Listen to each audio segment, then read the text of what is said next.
listening to Cents Per Mile with your host, Charles Gracie, and his co-host, Paul Gibson. Joined by Josh Haynes, they'll be tackling tough industry topics, asking even tougher questions, all to find better solutions as they try to make sense make sense.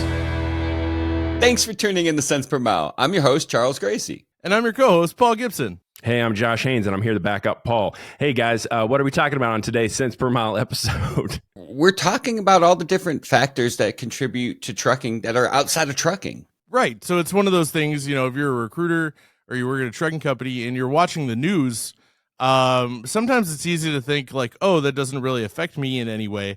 But there's a lot of stuff outside of trucking that actually will affect recruiting. And so that's kind of what we're breaking down. It's sort of like a butterfly effect kind of thing. But hey, Charles, who's our sponsor today? Our sponsor is Mesilla Valley Transportation. We're starting from loading to unloading, maintaining the highest standards in the terms of safety while in transit. They take nothing to chance. Should check them out at MesillaValley.com, MVT.com. All right, cool. Well, it's time for our first segment, 10-2 News. All right, so it's time for 10-2 News. Let's see what we've got this week.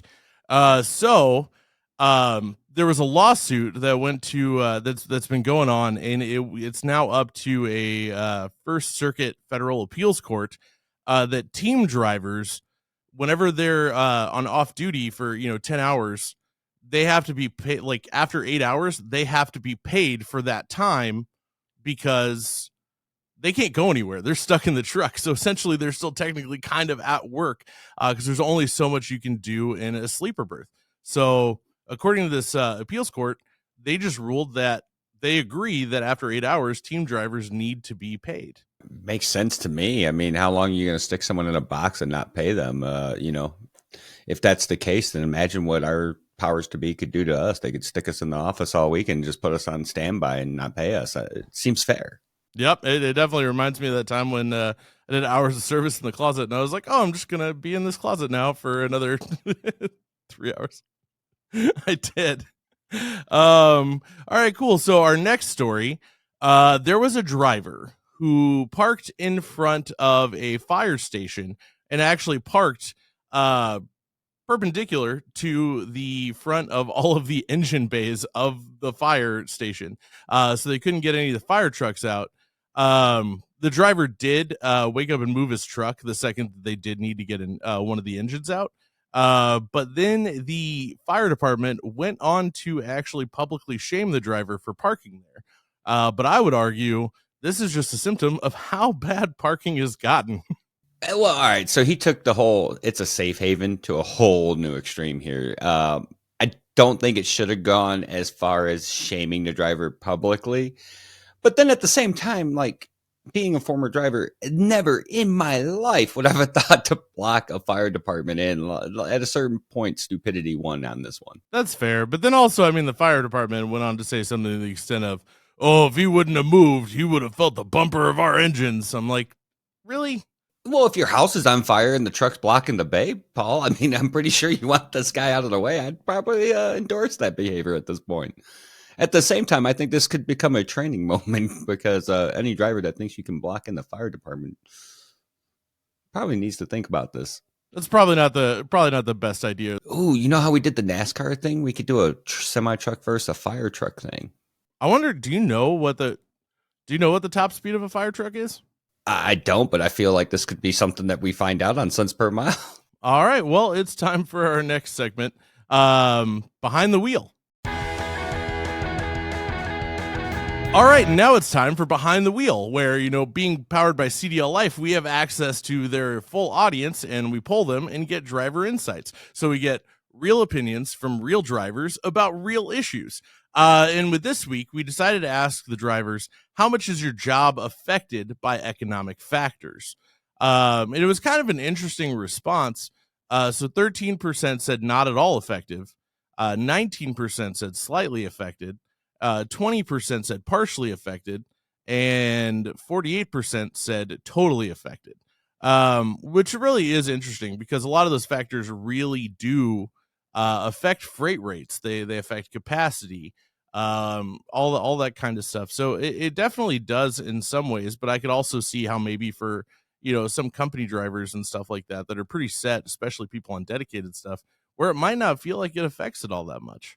But I mean, you did the job, Charles. What do you think? It's interesting, and until you've done the job, and even once you've done the job and talked to other individuals that are in little niche markets, you'd be surprised at how sheltered some people are to certain scenarios. So, we had that little talk on past episode where, uh, people that are running those niche markets like bulk and stuff, they don't feel the pain. But then you get on Twitter and you got someone advising everyone should go out and get a hopper trailer. And you're like, well, that's not going to work very well. It sounds great in execution. It's practiced a little differently. So I think from a driver perspective, when I was doing like regular dry box stuff for a carrier that had set accounts, yes, it's easy to ignore those outside contributing factors. But when I was working for a carrier that was working the spot market, I was very aware of what was going on out there because I was sitting waiting. I was sitting there like in the middle of moving to another spot, and they're like, oh no, scratch that, you're going to go here, and backtrack me the other way. So I mean, it does make a difference depending on which side of the spectrum you're sitting on, and I'd imagine it even becomes more important when you're in one of those niche markets. Yeah, and that makes a lot of sense, especially if you're in a situation where it's just like a total grind and you just got your nose down and you're just doing your job and you're just going for it. I could see definitely how it'd be hard to, especially with how hard drivers work and how much drivers work, how hard it would be to pay attention to all of those outside factors too if it wasn't necessary. There was this one gig I had, and it was not the easiest gig, but it was the one that kind of opened my eyes to how inefficient logistics can be at times. So I was hauling Mars chocolate. It seems like the golden gig, except anyone that knows me knows I'm not a big chocolate guy, so it was not that great. I would rather like had Skittles or Starburst. But like the inefficiencies of this process was we had the bulk chocolate coming in on tankers. They were forming it into little chocolates. They go into these giant super sacks. They're not wrapped or anything. You take those super sacks of chocolate across town to get them wrapped, to bring them back to the facility, to get them put in the big bags, to get them back packaged, to send them elsewhere to get distributed. And I'm just like,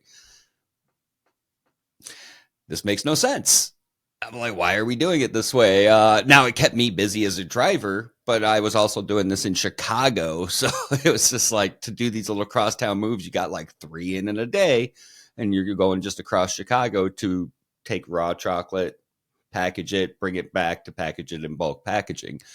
So it was kind of interesting. It got even more interesting when you got into the ice cream side of it. So like Mars was a big account out in Chicago, and it kept a lot of drivers busy.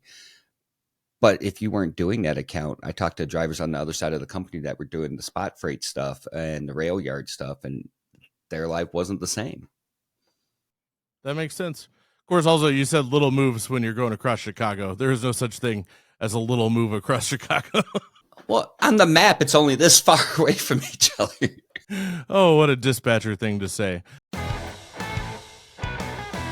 All right, so it's time for This Week in Recruiting, where we ask Charles, how was This Week in Recruiting? Man, you set the pace on that perfectly because, we talked in the past episodes how everyone's like, oh, new year, new me, big orientation classes. And it seems like there was a pretty big letdown on that, which anyone that was paying attention to the market could have foreseen this coming. Yeah, no big orientation classes. It was a common conversation this week. A lot of carriers sitting there like, well, what happened? All you can do is look at the numbers and say, like, you don't expect a new year, new me, and then everyone to just say, hey, all right, I'm hopping in your orientation. It takes time to build this up. You're building that relationship. They've already sat home this long to get through the holidays or sat at their job this long. They're waiting for that orientation or bonus check from their past or current company, depending on the situation. They're not going to move right away. It takes time. You're talking about a week or two time period for people to want to move around into the new year. So, here we are 2-3 weeks into the new year, I'm foreseeing that you're going to see some larger orientation classes towards the end of this month and going into February. But at the same point, people are hesitant to jump around right now. It's a very volatile market. You got carriers closing, bankruptcies left and right. Anyone that's paying attention to today's world, they're going to be a little hesitant. That didn't happen, because that's one thing that almost everybody looks forward to. Is like, oh man, it's the beginning of the year. Everybody I talked to over the holidays is finally like, all right, cool, I'll be in there, but like, how much do you think that has to do with in the market that we're still in, that a lot of companies have basically taken their hiring criteria and just like buckled it down? So do you think that's maybe played a part in it? So, dealing on the recruiting side of things, I can tell you there is a plethora of drivers ripe for the picking on the market. Unfortunately, they're not the unicorns that fart Skittles that people are looking for in today's world. Everyone has risen their standards because of capacity. They might be in the 90 percentile range of capacity. And this allows a carrier to be extremely picky with bringing a driver into their organization, which is a great problem to have if you're on the carrier side. Terrible for drivers that haven't come to the reality that the market is not favoring them right now. At the same point, you don't get to go out there and say, oh, driver shortage, because there is none. It's just you've risen your standards, which is fine. There's no one's knocking you for it, but you don't get to have your cake and eat it too. So yes, it did definitely played a role in it, because I can go into my system right now and plug up 30,000 drivers that are looking for work. And you guys work with CDLLife. You guys have the largest drivers database in the world. I'm pretty sure you can attest to the same thing. There's no shortage of drivers. There's a shortage of qualified drivers to today's standards. There's also a shortage of jobs that drivers want to do. But that being said, like, I know for a lot of times, like, at least in my experience, which has been a few years out, and I've definitely never operated in a like a market like this. I know that like a lot of that, the big plus of the big class was, as soon as the New Year's start, we would get like new contracts and we would add freight. So I guess with the companies that you work with and your experience, like with this January not having as big a classes, is that going to be a problem because there is more freight and those companies need to fill it, but they don't have they haven't gotten the drivers because they're being so picky? Or is the market that bad that new freight isn't actually there? The market's pretty bad, and we're going to have some people that can speak more to the validity of that and what that's looking like. But from a recruiting and carrier standpoint, what I will tell you is the carriers are trying to grab as much market share as they can, and they have come to terms with this is not paying what they wish it would pay. Now, double-edged sword on that, when that happens, you have conversations like what I've had a lot of this week, where people are like, hey, what do you think about us cutting our pay? And I'm like, well, hey, it goes one of two ways. They either accept the pay cut or they quit. Just be prepared for the worst case scenario. And those are conversations that are taking place. So I think it's time to get into, talking to our guests to break this down a little bit better. Mesilla Valley Transportation, founded by truck drivers for truck drivers. Why choose MVT? Well, it's simple. I started off as a driver. Now I'm managing routes. With MVT, the sky's the limit. Balance is key. State-of-the-art equipment, a strong focus on safety, and a family-driven company culture where respect and hard work are at the core. Mesilla Valley Transportation, where we care about you. Join our family today. All right, now it's time to make sense make sense. Our main topic of the day, as said earlier, we're talking about what factors outside of trucking can eventually affect recruiting. Because like whether it's the economic, whether it's political, weather, trade agreements, other forms of transportation and freight and shipping can all eventually wind back to affect recruiting. And that's what we're talking about today. Charles, what's your thoughts on this topic? Well, I think it's easy to kind of get your blinders on and think that, oh, it's just trucking. It's just my niche market. It's just the U.S. But there's so many things that happen outside of trucking that contribute to it. And other industries that we affect, we have the same kind of reactive force for what happens here. So you look at the things overseas. You look at natural disasters. Some of these things are very beneficial. If you look at a hurricane that comes in and hits, it becomes good for trucking because you start seeing all those supply trucks heading down to support that. And then there's things that hurt trucking. We saw it during COVID for a lot of businesses. It was very painful. And then you saw the pharmaceutical side of trucking do very well. And then by the time it was doing really well, naturally in trucking, everyone's reactive. Everyone tried to go over to pharmaceutical, and then it was not so great.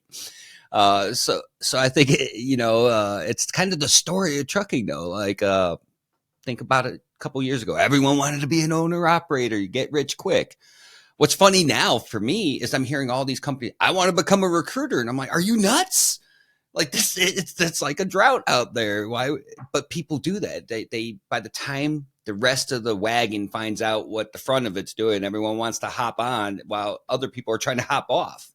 So it's just funny when you've been in this industry long enough to see how different things affect everything and how certain things that you don't think would play into the overall market do. We're in a political year. I mean, without trying to get politically charged here, politics do play a role in trucking. Politics play a huge role in trucking. I mean, if anything else, the other week we were talking about, in Illinois, when they decided to essentially start possibly just charging trucks extra for tolls instead of like passenger vehicles as well. The people who made those decisions were elected. Kind of elected. It's the state of Chicago. I came from Illinois, so I can say that. But as far as it goes, here's the funny part of it. There's so many little things that that are affected in trucking from these things. Like politically speaking, most carriers are running ads. Well, hey, ad category on social media is the same as employment. This affects them indirectly, where everyone's just looking at, the big things. It affects the little day-to-day stuff that actually adds up to bigger things. You think of, all the money people spend on this. So there's so many different levels that are affected. I think people need to start tracking and paying more attention because, and I'm not going to dive too far into it, but this is the time, election year, where I'm not dumping a lot of my money into social as much as I'm going to the job boards because I'm not going to be as affected by the campaign right now. Yeah, that, and then so even economics, so I remember when I was still recruiting, was a big part of the during that time was the big boom of e-commerce. E-commerce had definitely existed and had picked up, but it really picked up when everyone was shipping Amazon. Everyone had a little piece of that pie. Before they started kind of looking more internal and doing a lot of their last mile stuff, but yeah, it's one of those things right now, with the economy the way it is, a lot of that freight's, not exactly as, there's definitely not as much of that freight as there was during the big boom or during COVID. And so now it's, with lower freight, then you hire less drivers, whenever your freight's down and that kind of thing. Yeah, and I think this is a great pickup point to check who we got in the passenger seat today to help us break this down a little bit more. Who do we got? I think we have someone that you're near and dear to. We got Nick Schappler from CDLLife. How you doing, Nick? Hey guys, how you doing? It's another day, another dollar. Well, we're hoping $1 for some, but we're trying to break down a pretty important topic as far as all the different outside factors that contribute to the current state of trucking. And you're a data guy. You deal with it every day. So love to get your thoughts on this. Well, I think to start, you guys know ATA reports that trucks move 72.6% of freight by weight in this country. So it's nearly everything around us that we can think of has an impact or an influence in some way, right? I've got a 3-month-old at home, so half joking, but also not. The number of diapers I've changed in the last 3 months, I feel like I'm impacting the freight trends in the U.S., right? But it's real. That demographic trends, population growth, aging demographics, all these things play a role. I think one of the interesting ones we're going to look at, especially later this year at CDLLife, is the impact of the presidential race this year. We do a lot of driver advertising, driver recruitment, and if you think about the number of jobs that we're advertising for across all the locations in the U.S. for hundreds of companies, right? And as the presidential race heats up and different districts are targeted for presidential advertisements, the dynamics of advertising are going to change minute by minute throughout the country, right? So all of these things have a huge impact on recruitment at the end of the day in the trucking industry as a whole. And so I kind of touched upon that leading up to this conversation. A lot of people don't realize, and if you look at let's talk about social marketing right now, how much the presidential campaigns affect the social marketing range. And so you guys have this giant database and audience of drivers that you not only entertain, but cultivate over time. Comparatively speaking to the social market that's out there, how do you see the impacts differ between the two? Well, it's interesting you bring that up, because this time of year, January, is typically a time where on the socials it's cheaper to pay for impressions, right? Because we're through the holidays, a lot of spend has taken place during those times. Now is typically cheaper. But at the same time, I think people are still getting situated. Carriers are still figuring out their budgets for 2024. As you mentioned, orientations are down, right? So people are getting started at a time where there is opportunity out there, but it's really just for those who are striking when the iron is hot. I think another interesting thing too is Paul had brought up, there aren't enough jobs that truckers actually want to do. And I think that's not discussed enough, that drivers have more options than they ever have before too, and that's something we need to think of. I was reading a report from McKinsey, I think it was published last year, about a year ago, but I think it was 36% of American workers view themselves or identify as independent workers, and that's up from 27% in 2016. That's huge. That's a 1/3 jump, 33% increase, right? In people hopping into the gig economy and the gig economy growth with options for their career and how they want to make money and support their families. Drivers have more options. So if we're not providing them a reason to work for a carrier that's authentic, that's real, that's backed up by the experience that they feel when they get to the carrier, it's not going to be a long-term solution for the company. I mean, you guys have cultivated one of the largest audiences of drivers in the world. So you get to talk to these people and see what works for them. I mean, I imagine these carrier clients are out there asking you guys your advice. I mean, what's the most common thing that you're seeing that come into play right now, especially with all these outside contributing factors that are weighing in this year?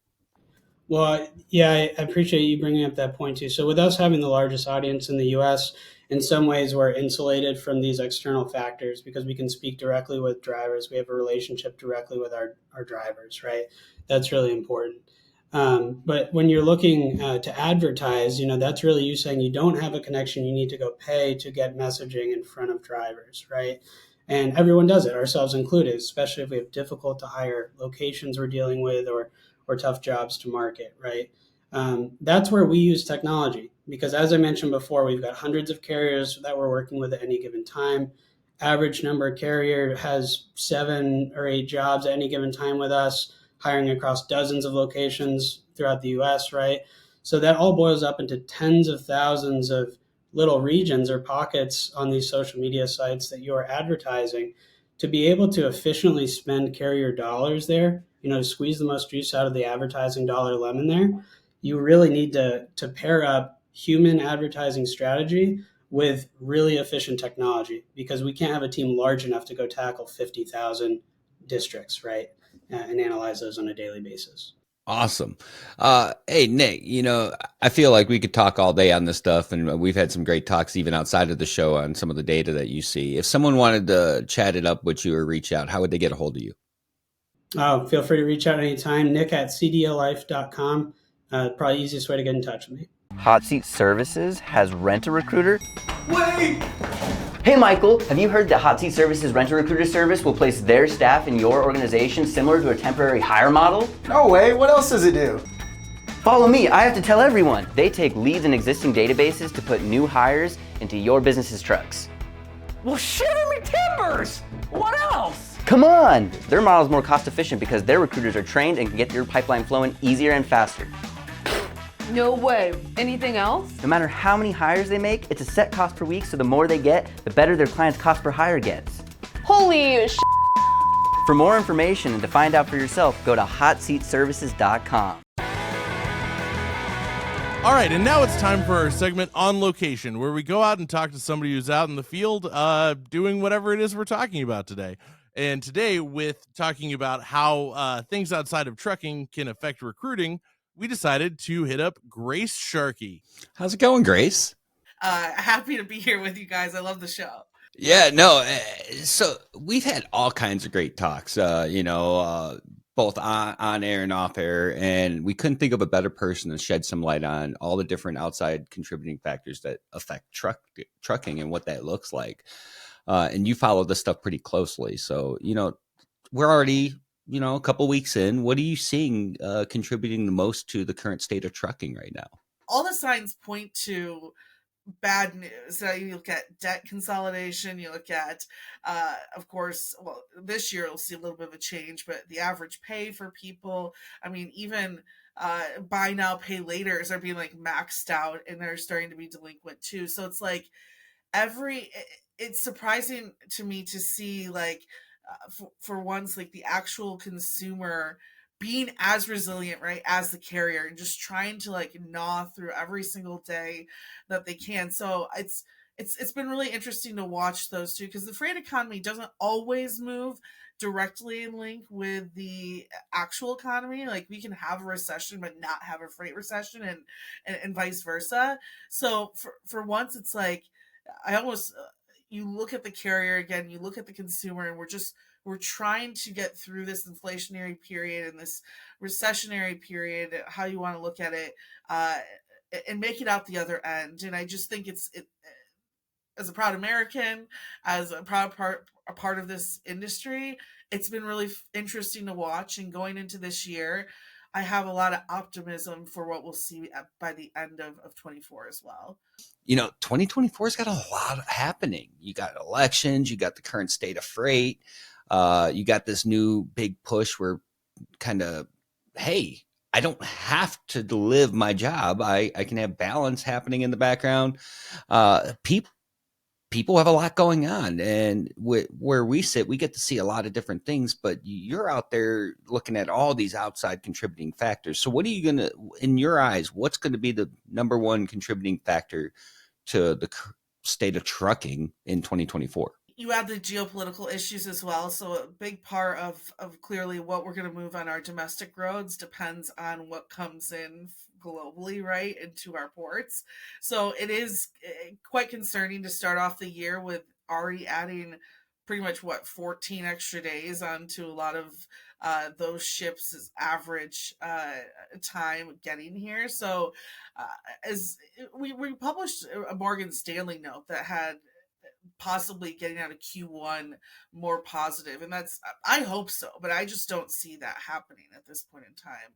I think what we really need to see as we go into the summertime and see how people are spending. Are they still spending their money on more of these services, on vacationing? Where exactly is that dollar going? Or are people investing back into their homes, or are they looking to I honestly think construction is going to be a big part of this year with infrastructure and everything as well. So for me, watch what people are spending, where consumers are spending their dollar, watch inventory numbers as well, and watch that global data. But I'm not seeing anything too positive till at least the summertime. I mean, it's add the winter weather you were just talking about earlier today. That's not good stuff for us. So, if you're looking at 2024 and you're trying to give someone advice of the number one area to pay attention to, or the number one area that's going to be a success for someone in trucking right now, where are you seeing that to be? Getting with your accounting departments, and you need to be running credit on all of your shippers and especially your brokers. Talking about capacity leaving, here's the thing: one trucker fails to run their business the positive way, they're out. A broker fails to run their business positively, a handful, if not more, of carriers fall out of the market. So you should be watching credit, be watching days to pay. As the market does flip, you're going to see who has financially kept themselves stable and who hasn't. I mean, even a number of shippers are pulling from supply chain types of loans and credit as well. So Count on your accounting department. Make sure you've got some solid people back there that you trust. And I think those who are watching those every single dollars, watching the fixed costs, I mean, fuel as well. We don't know where that could go this year too. Watch those pennies because they're going to add up, but especially watch who you're partnering with, because I mean, someone like Meadowlark too, like going out a bit, like that was crazy for me to see. And that's someone like that, like trickles through the supply chains, and all we need is another big broker like Convoy to go out, or someone like that, and we're going to see a lot of carriers, unfortunately, attached to that. So just watch your credit, and give your accounting department maybe a little bit more bonus or extra PTO day off this year, because they should be busy. Yeah, and I think that's crazy because you got brokers that can contribute to the carrier's overall success, and that's a partnership. Again, relationships matter. But look at some of the relationships that haven't panned out. USPS is bringing a lot of stuff internally, and that's put the nail in the coffin of a couple carriers too that have been around. There was one that's been in business 60 years, partnered with the USPS, and now all of a sudden you're dead. So I think, to your point, as far as 2024 goes, let's focus on those relationships, focus on our foundations and our financials. And if someone wants to reach out to you, tune in to FreightWaves.